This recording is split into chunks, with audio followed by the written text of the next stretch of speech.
ہم لوگوں کو یہ کوشش کرنی چاہیے کہ ہم لوگ اللہ کے کلام کو اپنے رسول کی زبان میں سمجھیں. اور یہ ابھی تک جتنی بات میں نے کہی ہے، اگر اس میں سے کوئی ایک بات یاد رکھنے والی تو وہ یہ ہے، اللہ کے کلام کو اللہ کے رسول کی زبان میں سمجھیں، یعنی کہ عربی میں سمجھیں.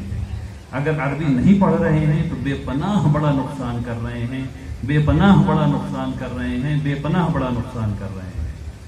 اگر قرآن کا ترجمہ پڑھ بھی لیا تو اس میں جو آہنگ ہے، جو بات ہے، بس یا ایھا الذین آمنوا، یا اے ایھا، اے دو دفعہ سنو سنو، اٹھو اٹھو، یہ والا آہنگ پتہ نہیں چلے گا کبھی.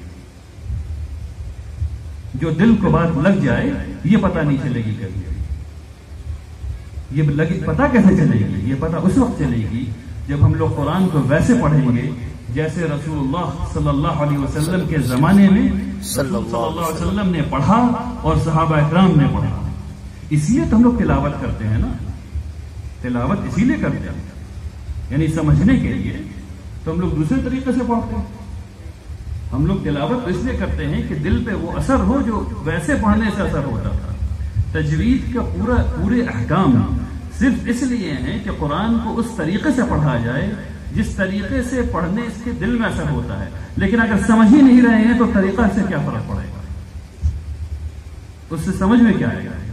تو اگر اس کانفرنس سے اگر ایک بات آپ کو یاد رہتی تو یہ ہے کہ عربی کو واپس اپنی زندگی میں لائیے، اپنے گھر کی زندگی میں لائیے.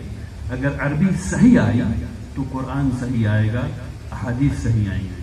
جب وہ صحیح آئیں گی تو اسلام کا علم صحیح ہوگا. جب وہ صحیح ہوگا تو باقی تمام چیزیں صحیح ہوں گی انشاءاللہ. اگر ایمان صحیح نہیں ہوا، اگر اللہ کے کلام کو نہیں سمجھا تو باقی تمام چیز کھلتی دھلتی رہے گی. وآخر دعوانا الحمدللہ رب العالمین.